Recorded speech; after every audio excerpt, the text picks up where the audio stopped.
Sir, kahapon, no, nakapanayam namin si Senator Coco. Sabi namin, kasi nga, alam mo yun, kailan ba matatapos ito? Ano ba solusyon dito? Ang sabi niya, kailangan dyan may pacifier. Kailangan dyan meron na talaga pumagitna. Kasi Unifier, I'm sorry, pacifier. Para tuloy, parang chupo na. May unifier. Ang sabi niya dito, kailangan daw kasi nga nagkakapersonalan na. Yan po ang sinasabi. At lalong lalaki itong problemang ito.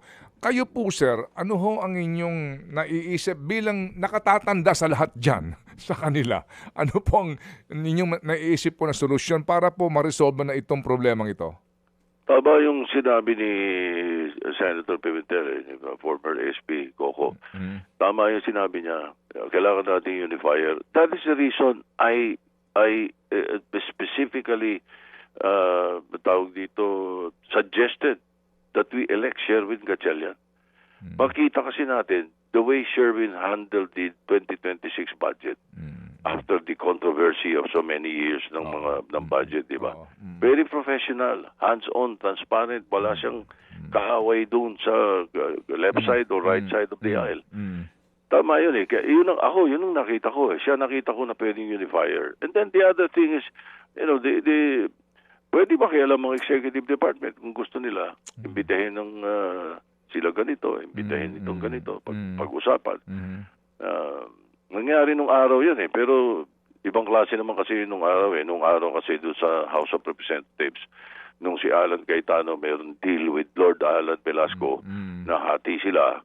Di ba, tatandaan mo yung panahon di ba? Anong panahon na para maglipat, ayaw ni Alan. Ayaw lumipat, di ba? Nung tinawag sa kanya ng mga tao, sabi kapit to core, whatever. So, ayaw niya. Nilockdown niya nilockdown niya yung Session House Hall. of Representatives, Session Hall. So, sila, Lord Alan, nagpunta sa Celebrity Sports Plaza. Nag-Zoom session. 56 sila, doon nag-session. Tinawag nga nila ng illegal daw yung pero later on, ang ginawa, anong nangyari, ito yung sinasabi ko, nakialam si President Duterte. Tinawagan si Senator Cayetano, ang sinabi sa kanya, ito yung pagkakaalam namin, na kwento nila, kahit si Bingbong, yun ang kwento eh. Sabi nga niya, you step down or I will step in. Ganon eh. Iba naman yun eh. Medyo may pagka-strong arm si Digong eh. Di ba? Opo. Biglang bumitaw. Pero ganun yun. Ni-lockdown, tapos pinatayan ng aircon. Eksakto, repeat eh. Opo.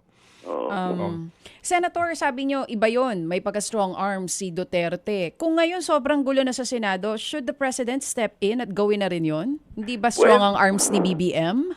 Well, pwede.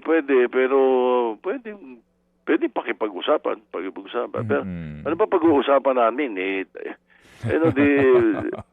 Wala kami pag-uusapan eh because we declared all positions vacant. We had the numbers. Okay. History and jurisprudence is on our side.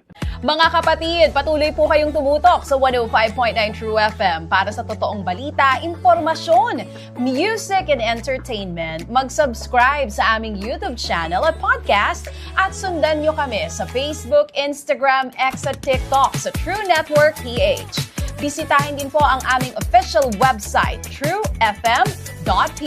At panoorin din kami sa True TV Signal, Channel 19. Kami po ang 105.9 True FM. Laging true sa'yo, kapatid.